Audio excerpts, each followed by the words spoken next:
Noticed when I was at Stanford, there was a class called the Persuasive Technology Design class, and there's a whole lab at Stanford that teaches students how to apply persuasive psychology principles into technology to persuade people to use products in a certain way.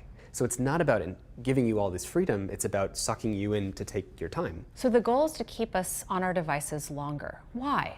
For any company whose business model is advertising or engagement-based advertising, meaning they care about the amount of time someone spends on the product, they make more money the more time people spend. So the game becomes, how can I throw different persuasive techniques to get people to stay, to spend as long as possible, and to come back tomorrow.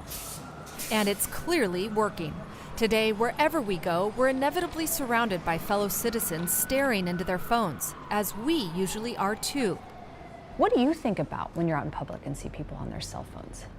Have you ever been in a moment where you're sitting there and you just start using your phone to do something productive? Maybe you're in the back of a car, in a taxi, or you're on public transportation. Your phone is always giving you a way to spend time that can be more productive, more entertaining, or more stimulating than reality. I often say that this puts a new choice on life's menu that's sweeter than reality. And so we're turning to it more and more often. We check our phones about 150 times a day. And what are the costs of that sort of constant interaction with technology, both on an individual level and as a society? Well, I think each of us have to tune in for our own experience. I mean, what does it feel like when we check our phones 150 times a day? Or what does it feel like if we've been scrolling and had our face down and not breathing very much when we're scrolling for, say, 20 minutes? I mean, how do we feel on the inside? How do you feel on the inside? I feel like I don't feel very good after that. I feel like my anxiety goes up. I feel more concerned about what I'm missing. What I'm missing out on, who I haven't gotten back to. People think that I'm bad at getting back to them. All of this sort of psychology emerges all because of this one thing in my pocket. And we've never had a media device that literally 1 billion people are kind of being programmed in the same way, where so much influence is in the hands of a few technology designers. At Google, Harris was a so-called product philosopher and helped design the Gmail Inbox app. First of all, there was no one in the Gmail team who said, how can we addict people to email? There's no one who said that. That was never a goal. But you did hear conversations like, should we make it buzz your phone every single time you get an email? There's a design question. But the outcome of that one choice would be 1 billion people getting buzzed at dinners with their dates and with their friends and with their family. All of these billions of phones, by the product of this one choice, would be affected and interrupted all the time. And that was a conversation that you weren't having. I was getting a little bit disenchanted with whether or not we were having, I thought, the bigger conversation about when email or any product that we make actually makes a positive impact on people's lives. And I made kind of a slide deck, a manifesto. It basically said, never before in history have 50 mostly male 20 to 35-year-old designers living in California working at 3 tech companies influenced how 1 billion people spend their time. This is Coffee Bar in San Francisco, a popular hangout for high-powered techies like Harris, the ones whose choices can influence so many. This idea of missing something, I think that drives a lot of this.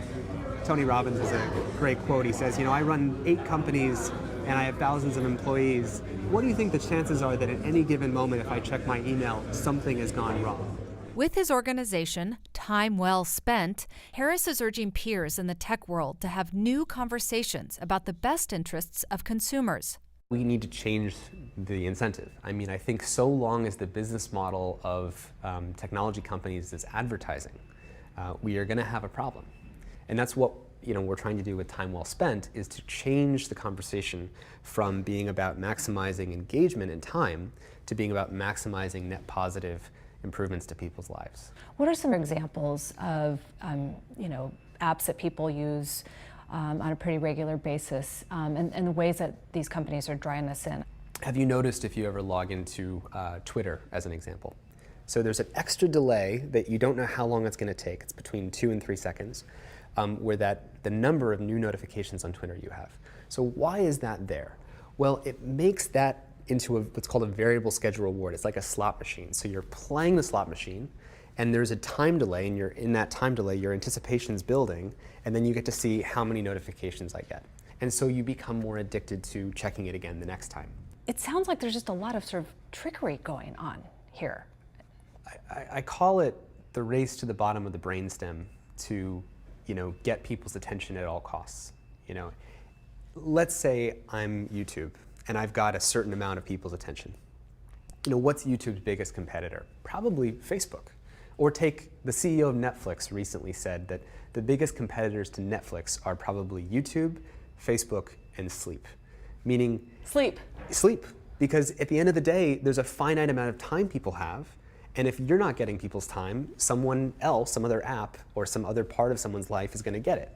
So these services are in competition with where we would want to spend our time, whether that's our sleep or with our friends. There's this war going on to get as much attention as possible. Tristan, tell me about how you use your phone.